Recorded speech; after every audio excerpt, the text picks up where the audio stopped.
لو عايز تنسى حد ما تجيبش سيرته، لا بالخير ولا بالشر، ولا مع نفسك ولا مع حد. ما تجيبش سيرته خالص. ما تروحش اماكن انت واثق انك هتلاقيه هناك، وما تروحش اماكن كنت بتروحها معاه زمان، عشان ما ترجعش المشاعر والذكريات اللي كانت موجودة، ويبتدي الوجع يتفتح من جديد جواك، ونعيد الدايرة من جديد. لو في صور يا ريت نمسحها في اقرب وقت. لو في هدايا بقى، جوابات، نديها لاي حد، نقطعها، نعمل اي حاجة، المهم ما تكونش موجودة في حياتنا. وطبعا مش هوصيك، مفيش حاجة اسمها هتصل اطمن عليه، اصل احنا بنتكلم صحاب بنطمن على بعض كل فترة، هسمع بس صوته واقفل.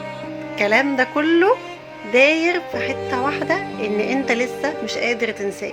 عشان تقدر ان انت تعدي المرحلة دي لازم تقطع اي حاجة توصلك بيه.